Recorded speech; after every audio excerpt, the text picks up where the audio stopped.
এজন্য আজকে থেকে আমরা সবাই একটা ওয়াদা করি, মরণ পর্যন্ত 3টা আমল নিয়মিত ছাড়বো না। মানে নিয়মিত 3টা আমল করবোই মরণ পর্যন্ত। আগে আপনারা বলেন, আমি বলবো ওয়াদা করার পরে। সহজ 3টা। কয়টা বলেন? 1 নাম্বার বলেন, কোরআন তেলাওয়াত।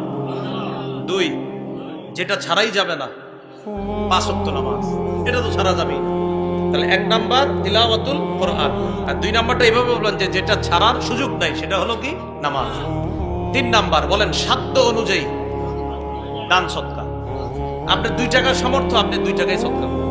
আপনার 5 টাকার সামর্থ্য, নিয়মিত এই 3টা অভ্যাস নিয়মিত করেন। আল্লাহ তাআলা পবিত্র কোরআনে বলে, যাদের মাঝে এই 3টা স্বভাব থাকবে, সূরা ফাতিরে আল্লাহ বলেন, ইন্নাল্লাযীনা ইয়াতলুনা কিতাবাল্লাহ, যারা নিয়মিত আল্লাহর কিতাব তেলাওয়াত করবে।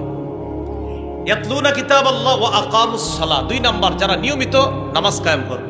3 নাম্বার ওয়া আনফাকু মিম্মা রাযাকনাহুম সিররাও ওয়া আলানিয়া, যারা গোপনে প্রকাশ্যে আমার দেয়া রিজিক থেকে খরচ করবে। আল্লাহ বলে, জানো তারা কেমন কাজ করে? ইয়ারজুনা তিজারাতাল লান তাবুর, তারা এমন এক ব্যবসার আশা করে আমি আল্লাহর কাছে, যে ব্যবসায় কখনো লস নাই, শুধু লাভ আর লাভ। তাহলে আল্লাহর সাথে এটা ব্যবসা। সুবহানাল্লাহ। নিয়মিত কোরআন তেলাওয়াত, নিয়মিত 5 ওয়াক্ত নামাজ, নিয়মিত কিছু দান সদকা। এই অভ্যাসটা নিয়মিত করার চেষ্টা করেন। আপনি যতটুকু পারেন নিয়মিত দান সদকা প্রতিদিন করেন। 5 টাকা, 2 টাকা, 10 টাকা, যার যা সামর্থ্য। আল্লাহ তৌফিক দান করেন।